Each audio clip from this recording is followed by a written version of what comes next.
Relive the Past, brought to you by Bianconeri YYZ, a Juventus official fan club in Toronto. I'm Rocco Fasano. June 9th, 1990, Rome. It's the 70th minute of Italy's home opener against Austria, and the game is deadlocked. Azeglio Vicini, the coach, turns to his bench and says, "Warm up. Mister, ma sta parlando con me? Mister, are you talking to me? Si, tu, Toto." And just like that, the hero that we're going to talk about today makes his World Cup debut.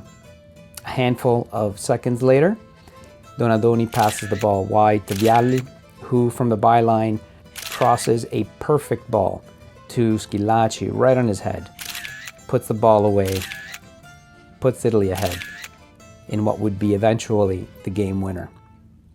Just like that, overnight, our hero became Il Salvatore della Patria, the savior of the Fatherland. But our story does not begin here.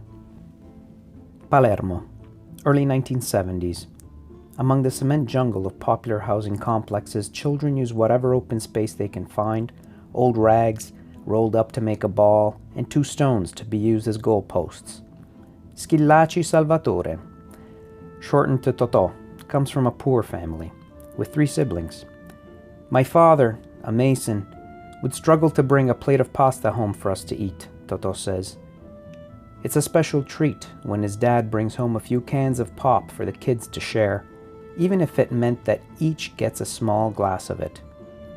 Toto has a big passion, a passion that's bigger than his low economic status. Instead of getting involved in tomfoolery or committing petty crimes with some of his friends, he spends his childhood playing football in the piazzetta nearby. At night, he sneaks the ball in his bed. The kid doesn't have God-given dribbling or touch, but he can smell a goal and has tremendous finishing ability. He's a true opportunist. He signs his first contract as a professional for Messina aged 18. The team from Lo Stretto beats rival Palermo to the punch, offering his club Amat only 7 million lira more. That's about 3,500 euro. At Messina, Schillaci stays humble, carrying the veteran players' bags. Slowly but surely, Toto gets his playing time, and after suffering 2 meniscus injuries, he becomes the team's Goleador. 1988-89 is the pinnacle of his career in Sicily under Zdenek Zeman, who relieved Schillaci's father figure, Franco Scoglio. Under Zeman's coaching, known for employing hyper-offensive tactics, Schillaci scores a record 23 goals, which capitulated him atop the goal scorers chart, getting the attention of many Serie A clubs. I wanted to leave before Zeman came. I heard that there was interest from Udinese and other Serie A clubs. I felt ready, but club management refused, until one day they told me, "You've been signed by Juventus." In the summer of 1989, Boniperti brings him to Torino for 6 billion lira, about 3 million euros. Juventus coach Dino Zoff is immediately convinced by his performances, and Schillaci features in Juve's typical starting 11. In his first season at Juve, he scores 15 goals in 30 matches and is quickly renamed Toto Gol. In a blue-collar Juventus composed by Casiraghi, Alenicev, Zavarov, and Barros, Schillaci contributes decisively to an historic double, winning the Coppa Italia and Coppa UEFA by beating Milan and Fiorentina respectively. His excellent season convinces Italian national team coach Azeglio Vicini to include him in the Azzurri squad for the upcoming World Cup, which is taking place in Italy that year. After scoring the game winner against Austria, Totò returns to the bench for the match against the United States.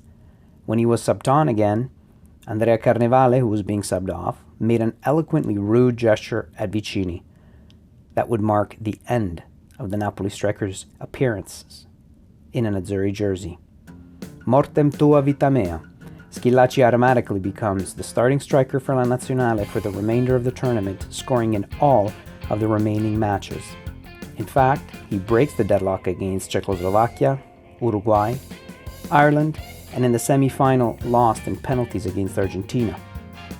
In the third-place final against England, Italy is awarded a penalty while the match was tied, 1-1. Baggio, Italy's penalty taker, gets close to Totò and says, "Take the penalty and win the golden boot." And so it was. Reflecting on that World Cup, Schillaci later said, "Not even a madman would have ever imagined what was about to happen to me. There are time periods in the life of a footballer in which everything comes as easy as breathing.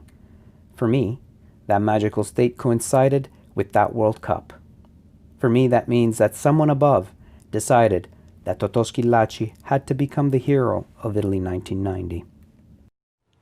Schillaci returns to club action with a new Juventus, one with Gigi Maifredi at the helm, replacing the strong but taciturn Dino Zoff. Maifredi's modern ideas center on zone defending, inspired by revolutionary coaches like Zdenek Zeman, Nevio Scala, and Enrico Sacchi.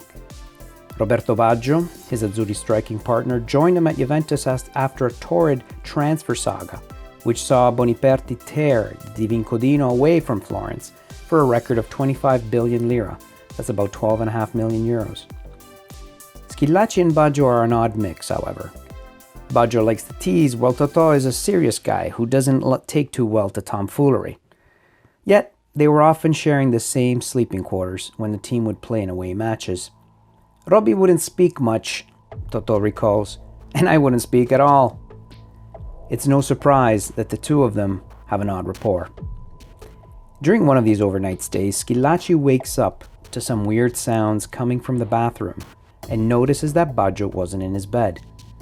He knocks on the door to make sure that everything's okay, and Baggio comes to the door to tell him that he was praying. That's when Schillaci discovered Baggio was a Buddhist. Another time, the two forwards get into a spat. Some accounts talk about a headbutt, others of a punch. It was really silly. We were in the dressing room and Roberto was kidding around with me, Totò recalls. But his jokes became offensive, and I was already unnerved for my own reasons and reacted by hitting him. I regretted it immediately. Fortunately, the matter ended right there and then. Besides Baggio and Schillaci, the 1990-1991 Juventus is furnished with World Cup champions like Jürgen Kohler and Thomas Hassler and Andreas Müller, along with a rocky Brazilian defender, Julio Cesar. The stage was set for champagne football and the return to the foremost domestic glory, Lo Scudetto. Alas, it wasn't so. Maifredi's football, the good side of it at least, is seen only on a desultory basis, and Juventus goes trophyless, recording the worst season in the preceding 28 and is unable to conquer a berth for any UEFA competition. Our hero falls victim to Maifredi's football, but also to the weight of the crown. After the World Cup, he said, "I felt like a building had collapsed on my shoulders." Schillaci stays at Juventus for one more season, leaving in the summer of 1992, when the Bianconeri acquire Gianluca Vialli. His tally at Juventus is of 36 goals in 132 games in all competitions. After spending 2 seasons at Inter, he becomes the first Italian player to feature in Japan's J-League. Japan enriches Schillaci's life just as much as he enriches their football. With Jubilo Iwata, he would score 68 goals in 100 matches in all competitions over 4 seasons. Totò turned his modest roots to his favor and used them to push him forward. What he lacked in pure skill, he made up for in his rapacious sense for goal.